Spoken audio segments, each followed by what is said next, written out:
Praise the lord. బాగున్నారా? దేవునికి వందనాలండి. ఈ సమయాన్ని బట్టి దేవునికి స్తోత్రములు చెల్లిస్తూ ఉన్నాను. ఆ బైబిల్ గ్రంథం చాలామంది సేవకులు చదివిరారు, పూర్తిగా చదివిన వాళ్ళు ఉన్నారు. బైబిల్ గ్రంథాన్ని 1కి 2 సార్లు 3 సార్లు 4 సార్లు చదివిన వాళ్ళు కూడా ఉన్నారు. వాళ్ళకు ప్రత్యేకమైన వందనాలు అయ్యా. బైబిల్ గ్రంథాన్ని చదివిన వాళ్ళకు ప్రత్యేకమైన వందనాలు చెల్లిస్తూ ఉన్నాను. ఎందుకోసం అంటే బైబిల్ చదవాలి.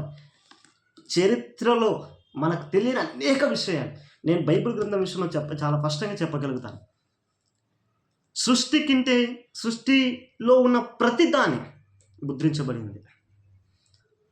దీనిలో ఉన్న సత్యం మనం ఎక్కడ కూడా నేర్చుకోలేమనుకుంటా, నాకు తెలిసి చాలా లోతైన విషయాలు. అందుకోసం ఈరోజు నేను ఒక విషయాన్ని మీ ముందు తీసుకొస్తున్నాను. నువ్వు ఎవరివైనా సరే, సేవకుడు అయినా కావచ్చు, విశ్వాసమైనా కావచ్చు, ఇంకా నువ్వు సువార్థికుడు, ఇంకా సంథింగ్ ఎవరివైనా సరే, అయ్యా ప్రత్యేకమైన వందనాలు. నేను ఒక క్వశ్చన్ మీ ముందు తీసుకురావాలని ఆశపడతా ఉన్నాను ఈరోజు. బైబిల్ గ్రంథంలో ఆది కాండం మొదలుకొని ప్రకటన గ్రంథం వరకు, అంటే నేను చెప్పింది చాలా అర్థమైంది అనుకుంటా. ఆది కాండం మొదలుకొని ప్రకటన గ్రంథం వరకు బైబిల్లో బహులేటుగా పిల్లలు కని వాళ్ళ వృద్ధాప్య జీవితానికి వచ్చేంత వరకైనా పిల్లలు కనిన వ్యక్తులు ఎవరు మీకు తెలిస్తే, బైబిల్ గ్రంథంలో నుంచి పలానా వ్యక్తి అయ్యా ఇన్ని సంవత్సరాల తర్వాతే గర్భాన్ని పొందుకున్నాడు అని మీకు తెలిస్తే కామెంట్ బాక్స్లో కామెంట్ చేయండి. ఎందుకోసం అంటే మీకు తెలిసినంత వరకు కామెంట్ బాక్స్లో కామెంట్ చేయండి. మీకు తెలియకపోతే ఈ వీడియో పెడుతున్నాను ఈరోజు. ఈ వీడియోని 3 రోజుల తర్వాత నేను మరలా దేవుని చిత్తం అయితే మరొక వీడియో ద్వారా నేను ముందుకు వస్తాను. లేదు, ఇదే వీడియోలో కామెంట్ ద్వారా అయినా మీకు తెలియజేస్తాను ఆ వ్యక్తి ఎవరు అని. ఆది కాండం మొదలుకొని ప్రకటన గ్రంథం వరకు. నువ్వు అనుకోవచ్చు, నాకు తెలియదా, పలానా వ్యక్తి కాదా నువ్వు అనుకుంటే, అయ్యా నీకు వందనాలే. నీకు తెలిస్తే కామెంట్ చేయి. తెలియకపోతే ఇంకెవరైనా ఉన్నారేమో తెలుసుకుంటా అని ప్రయత్నం చేద్దాం. ఓకేనా? నా మాట అర్థమైందా? నీకు తెలిస్తే అయ్యా ఈ వ్యక్తి అని కామెంట్ చేయి.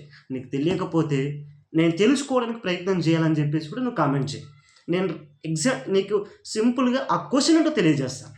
ఎందుకోసం అంటే బైబిల్లో కొన్ని వందల క్వశ్చన్లు ఉన్నాయి. నేను చెప్పేటంత జ్ఞానవంతుని కాదు, నన్ను మించిన దేవుని సేవలు అనేకులు ఉన్నారు, వాళ్ళు తెలియజేస్తారు. కానీ తెలియని కొన్ని విషయాలు కూడా తెలుసుకుందామని ముందుకు వస్తూ ఉన్నాను. ఓకే, ఆ బైబిల్ గ్రంథంలో 127వ కీర్తన మనం అంటాం దేవుని చిత్తం బట్టి. ఒకసారి గర్భఫలం యెహోవా ఇచ్చు బహుమానం, ఆయన అనుగ్రహించు స్వాస్థ్యమని స్పష్టంగా రాయబడింది. కానీ ఆయన అనుగ్రహించు స్వాస్థ్యములు ఎన్ని సంవత్సరాలు వెయిట్ చేసిన వాళ్ళు ఉన్నారు? 3వ వచనం ఉంది, 127వ కీర్తన 3వ వచనంలో, గర్భఫలం యెహోవా ఇచ్చు బహుమానం, కుమారులు యెహోవా అనుగ్రహించు స్వాస్థ్యము, గర్భఫలం ఆయన ఇచ్చు బహుమానం. చూడండి, ఇక్కడ చాలామంది సేవకులు కూడా కన్ఫ్యూజ్ అవుతారు. గర్భఫలం ఆయన ఇచ్చు బహుమానం, గర్భఫలం యెహోవా ఇచ్చు బహుమానం అంటారు. ఆయన అనగా యెహోవా, వాస్తవానికి కరెక్ట్, నేను కాదని చెప్పాను. కానీ బైబిల్లో ఏది రాయబడిందో అదే చదవాలి మనం. ఇలాంటి చాలా విషయాలలో చాలామంది మైనస్ చేస్తూ ఉన్నారు. నేను ఆ విషయంలో చాలాసార్లు బాధపడుతూ ఉంటాను. చాలా సేవకులు, ఒక్కళ్ళు ఇద్దరు నేను చెప్పట్లేదు, ఎవరు నాకు, అందరూ నా తోటి సహోదరులే లేదా నా ఆత్మీయ తండ్రులే ఇష్టపూర్వకంగా చెప్తున్నాను. ఎవరు నాకు తప్పని కాదు, ఎవరు నన్ను విమర్శించట్లేదు కాదు. ఎందుకోసం బైబిల్లో ఉన్న వర్డ్ ఆయన అనగా ఆయనే పలుకుతాం. దేవుడితో సహవాసం అదే పలుకుతాం. ఎందుకోసం అంటే బైబిల్లో ఉన్నది ఉన్నట్టు పలకడమే శ్రేష్టమైన పదం. దేవుని చిత్తం అయితే అనేక క్వశ్చన్ మీ ముందుకు తీసుకురావాలని ఆశపడతా ఉన్నా. అనేక క్వశ్చన్లు. వీడియో వింటున్నా ఎవరైనా సరే, సేవకుడైనా సరే, అయ్యా నేను చాలా చిన్నవాడిని, కానీ నేను చేసేదానికి విమర్శ కలగ చేయొద్దు. ప్రేమపూర్వకంగా నీకు తెలియని అనేక విషయాలు నేర్చుకోవడానికి దేవుడు నాకు ఇచ్చిన జ్ఞానాన్ని బట్టి కూడా తీసుకొస్తాను మీకు ముందుకు అనేక క్వశ్చన్స్ బైబిల్ నుంచి. మొదటి క్వశ్చన్ ఆది కాండంలో నుంచి తెలియజేస్తున్నాను కదా, బహులేటుగా సంవత్సరాల తర్వాత పిల్లలు కనేది ఎవరు అని చెప్తే, మీకు తెలిస్తే బాక్స్లో కామెంట్ చేయండి, కామెంట్ బాక్స్లో. తెలియకపోతే తెలుసుకోవాలని కూడా కామెంట్ చేయండి.